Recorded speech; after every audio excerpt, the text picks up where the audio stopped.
আচ্ছা, কিভাবে আপনি ইংলিশ প্র্যাকটিস করবেন সেই ব্যাপারটা দেখাচ্ছি এই ভিডিওতে।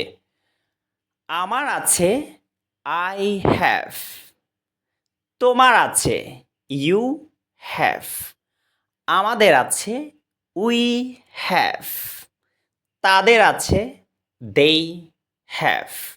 যদি বলি তার আছে, তার কেউ একজনের, তার আছে he has, তখন has হবে, অথবা she has।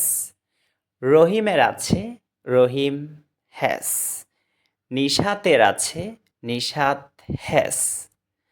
তাহলে যদি বলি আমার একটি কলম আছে, আই হ্যাভ আ পেন, তোমার একটি কলম আছে, ইউ হ্যাভ আ পেন, আমাদের একটি কলম আছে, উই হ্যাভ আ পেন, তাদের একটি কলম আছে, they have a pen, তার একটি কলম আছে, হি অথবা শি হ্যাজ আ পেন, ছেলে হলে হি, মেয়ে হলে শি।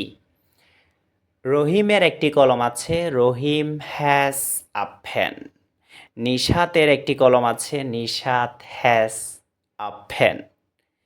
এরপর যদি বলি ছিল, আমার ছিল আই হ্যাড, তোমার ছিল ইউ হ্যাড, আমাদের ছিল উই হ্যাড, তাদের ছিল they had, তার ছিল হি অথবা she had, রহিমের ছিল রহিম হ্যাড, নিশাতের ছিল নিশাত হ্যাড।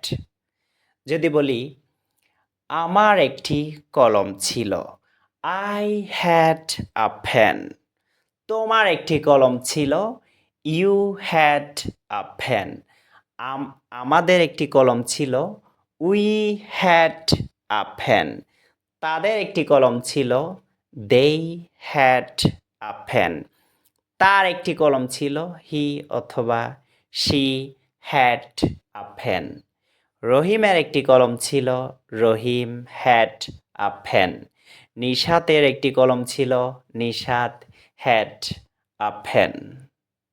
এরপর থাকবে উইল হ্যাভ, আমার থাকবে আই উইল হ্যাভ, তোমার থাকবে ইউ উইল হ্যাভ, আমাদের থাকবে উই উইল হ্যাভ, তাদের থাকবে they উইল হ্যাভ, তার থাকবে হি অথবা she উইল হ্যাভ, নিশাতের থাকবে নিশাত উইল হ্যাভ, রহিমের থাকবে রহিম উইল হ্যাভ।